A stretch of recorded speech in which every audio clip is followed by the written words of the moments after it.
When you look back in the year of 2019, I think you wouldn't have too many people argue with you when you say what was maybe the coolest or most interesting or the sports event of 2019. A lot of people will very quickly point to Tiger Woods' victory at the 2019 Masters. But there was also a lot of tremendous technological accomplishments that went on during that event. So before we get started in our conversation here, here's a little bit about what we're talking about, a video to show how CBS Sports covered literally every single shot of the 2019 Masters. CBS Sports, in collaboration with Augusta National Golf Club, set out to do something that has never been done at a golf tournament before. Record, archive, and make available online every single shot taken at the 2019 Masters within 5 minutes of it being recorded. After almost a year of development, CBS Sports created a near-complete library of the 2019 tournament that lives at Masters.com and is available for use on CBS Sports Masters broadcasts. To ensure coverage of each swing, CBS added 21 cameras to its existing arsenal. Additional storage of nearly 300 terabytes was also critical in order to compile the 22,118 shots taken over 4 days.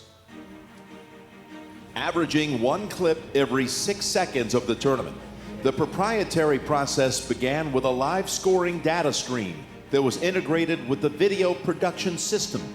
A web application allowed for management and tracking of each step in the workflow process. A web viewer showed when a shot was taken, the time the production system created the clip, the moment the clip was exported to storage, the completed web transcode, and finally, the successfully posted video to Masters.com. After a shot was taken, the custom production system used metadata from the scoring screen to create a shot sheet, cue the video to time, and create the file name. High-resolution files and an XML sidecar were delivered from the production system to CBS and archive storage, while a transcoded web-ready version was delivered to Masters.com and to the quality control team. To maintain near instantaneous logging and populating of the Masters website, all production system operators worked off-site in Atlanta, New York, and London, thus reducing the on-site footprint, but still being able to access the original files from servers in Augusta. At peak times, when all 18 holes were active with golfers, approximately 1,000 shots per hour were processed. The last step was having a quality control team in Los Angeles review each clip for visual and audio quality and content. If a shot did not meet the proper standards, that clip was removed and reposted, adhering to the correct criteria. Undertaking a mission of this magnitude on golf's biggest stage required unprecedented planning, engineering, and designing to create what will surely grow to be one of the great archives in sports history.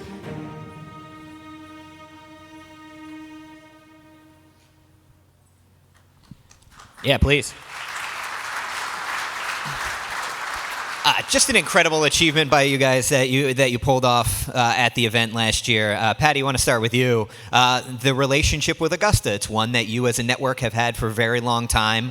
What was the conversation like with them about this project, and when did the timeline kind of begin where they said this is something they wanted to do, and you thought, all right, we think we can handle that? Well, we have a great collaboration with Augusta National. Lee Bennett and Will Armstrong came to us in 2018 with this whole concept, and we all took a step back and said, okay, what's the best way to approach this? And we put together some different plans, and by December, we got the green light that this is a go. And at that point, that's when Mike and his engineering team stepped in to figure out how to really get this up and running. That is not a very long runway for you, Mike. So tell us a little bit about that very short aircraft carrier-esque runway where you have to just launch this kind of a crazy system that encapsulates, if anyone was at the SVG Summit yesterday, there's workshops in asset management, digital, graphics. This is everything. Everything is involved to make this project succeed. So what needed to happen in order to put you guys in place to be successful when that first shot got hit the first day of the Masters? Well, the process started with needing to identify the right tools for the job. There's several options out there in this space, and we needed something that maybe is not necessarily our traditional video server, and something that could be a little more tailored to what we were doing. And we ended up settling on a product from Hawkeye Innovations. And one of the more appealing things about that system that kind of led us down this path was the ability to operate the system remotely.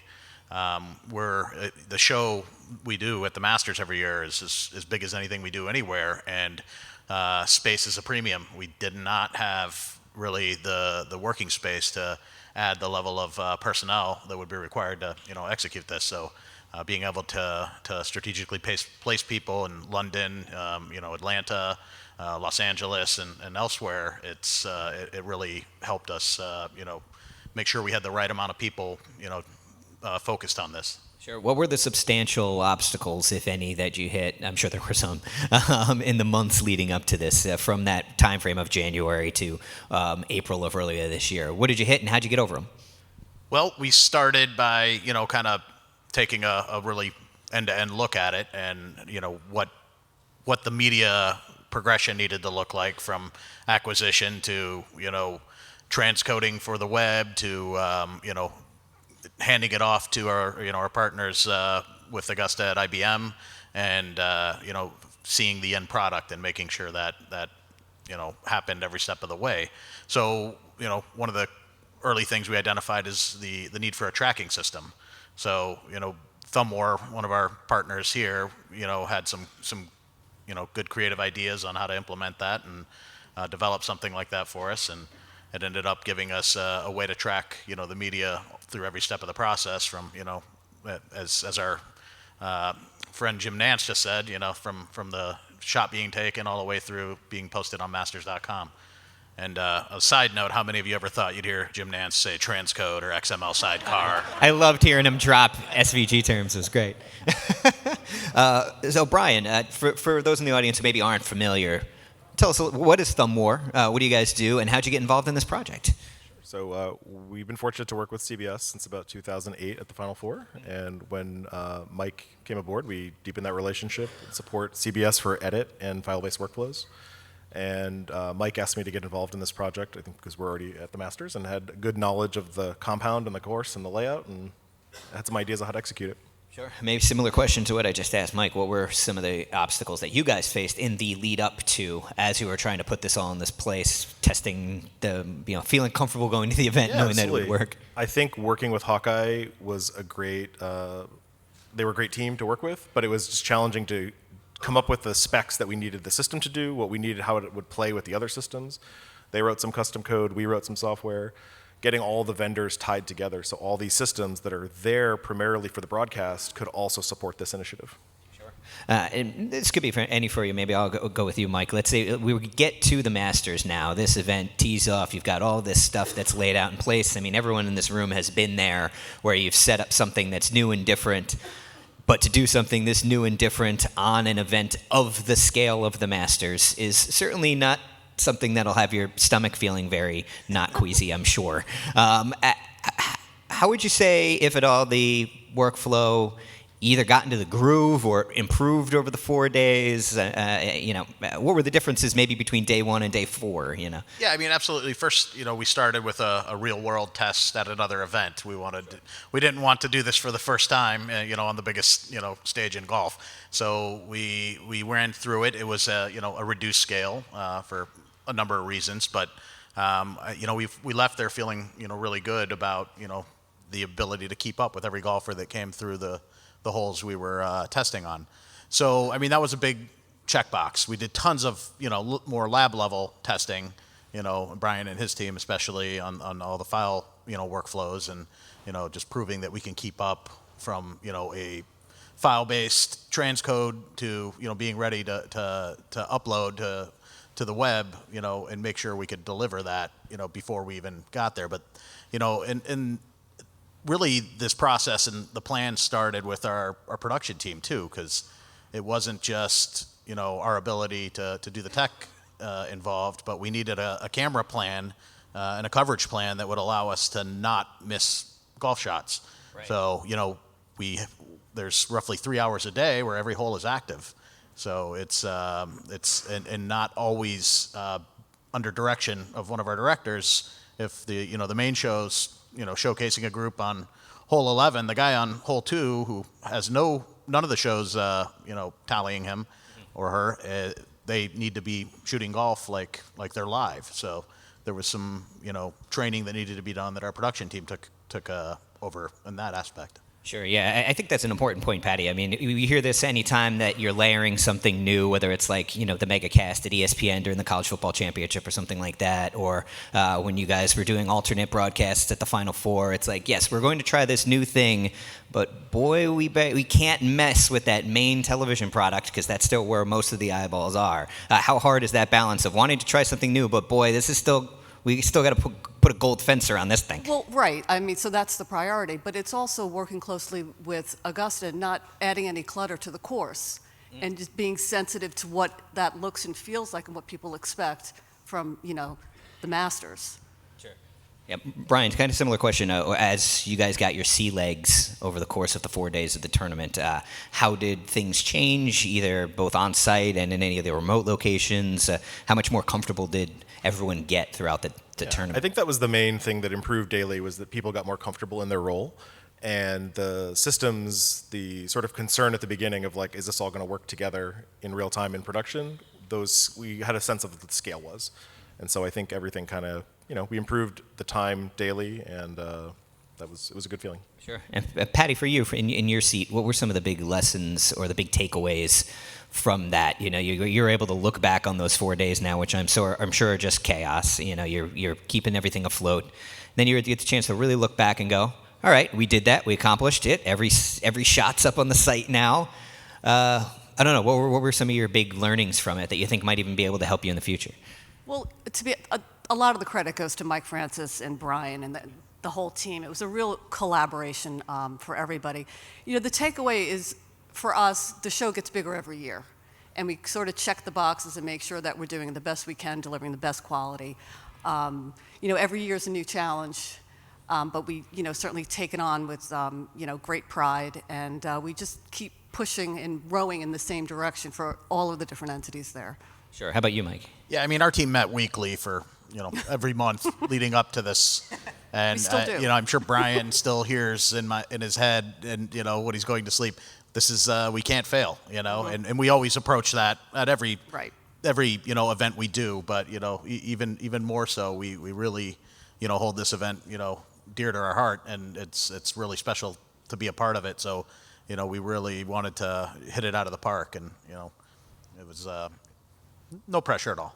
Do you still hear Mike in your sleep? Don't mess it up, Brian. I hear Mike in my sleep most of the time. We're running enough conference calls together.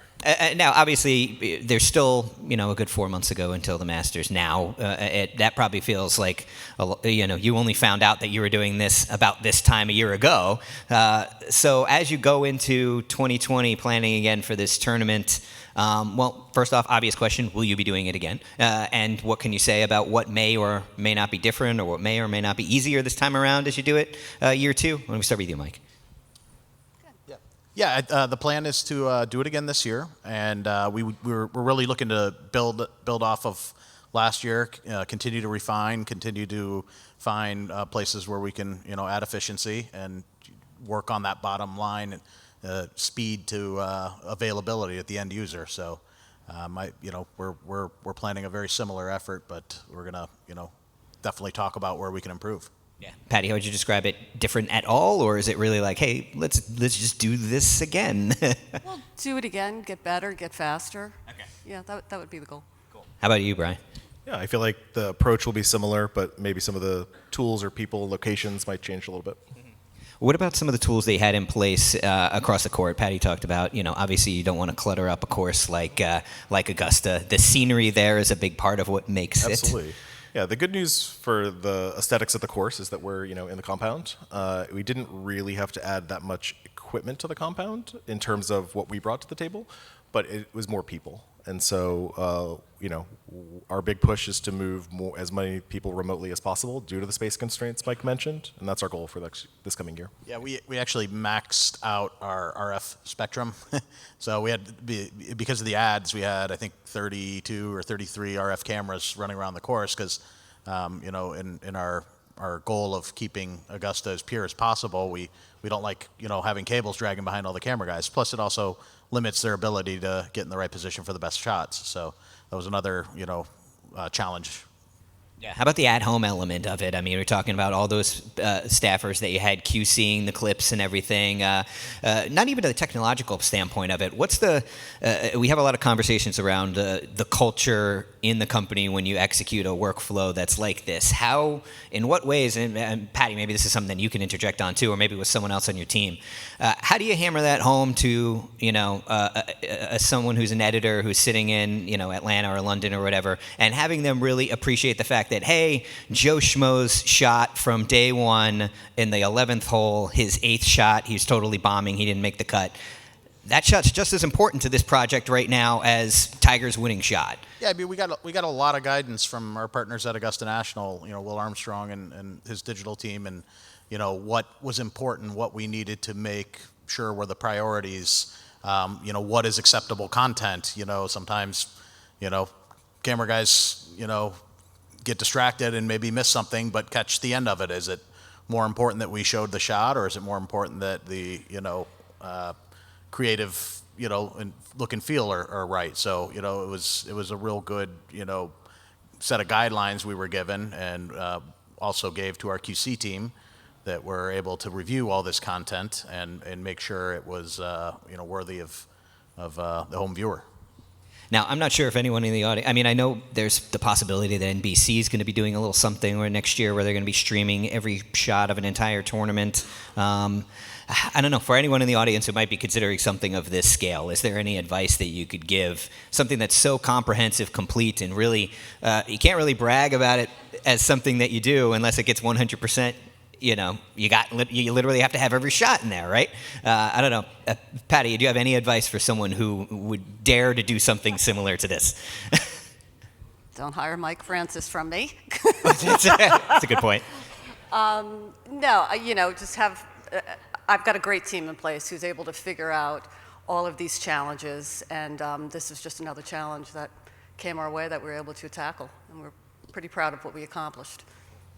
I would say don't be afraid to think outside the box. You have to. Yep. I mean, we've all done linear television production in many ways the exact same way for the last 20 years, and sometimes it's not the right formula for what you're trying to accomplish. So be creative, but be very thorough in your research and testing, and make sure you can't fail. Like I said.